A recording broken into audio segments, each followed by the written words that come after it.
Now, with the exception of Republican Congressman Mario Diaz-Balart, South Florida's congressional delegation voted yesterday to formalize the impeachment inquiry. Congresswoman Debbie Mucarsel-Powell spoke with CBS 4's Jim DeFede about the historic vote and addressed Republican complaints about the process. Here's some of what she said. It's been a difficult week. I'm not going to lie to you. It definitely weighs heavily on all of us in the caucus, but it was a vote that was really preparing for the next phase of the investigation. It's mostly procedural, but it formalizes also the inquiry, which, it's a very divisive issue.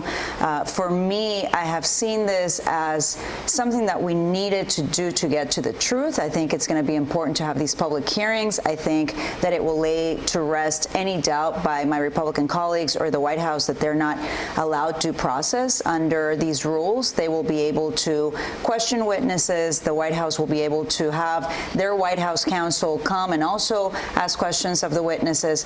But I think bottom line, it's important to find the truth, and it's important for the public to know what's happening under this administration. The major criticism so far by Republicans has been that the process up to this point, with the three committees, House Oversight, Foreign Affairs, and led by the Intelligence Committee, have been meeting behind closed doors and taking depositions that have not been open to the public. Republicans have been in the room, Republican members of those committees. I think there's about 47 Republicans who are entitled to be in there, along with their counsel.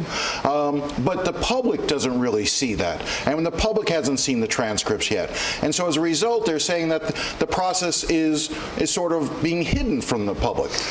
No. So what the House Intelligence Committee has been doing is with precedent. This has happened under the Clinton administration and under also Nixon when they were conducting the investigation. It's nothing new. All the rules have been followed.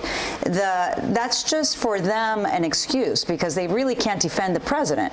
What we've seen is that the president of the United States has used the power of the office for political gain, using it to put pressure on a foreign government, withholding military aid that was already appropriated and approved of so that he could get information on his political opponent. This is completely wrong. It's unconstitutional, and it's why we are where we are right now in the face of the investigation. What does it tell you that not a single Republican voted for the inquiry to move forward with these rules?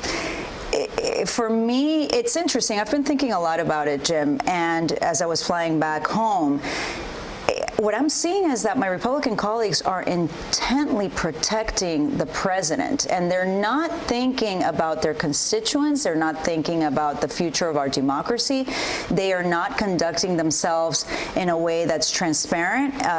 You just saw what you just showed, Representative Scalise really trying to make this a Soviet. I mean, it's crazy because we've seen President Trump is very close to Vladimir Putin, and Russia interfered in our elections. That's been proven by all the intelligence agencies.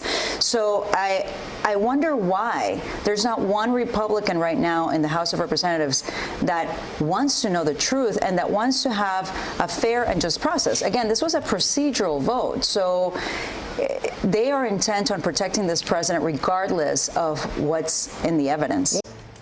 Hear more of the Congresswoman's conversation with Jim Sunday morning at 8:30 on Facing South Florida.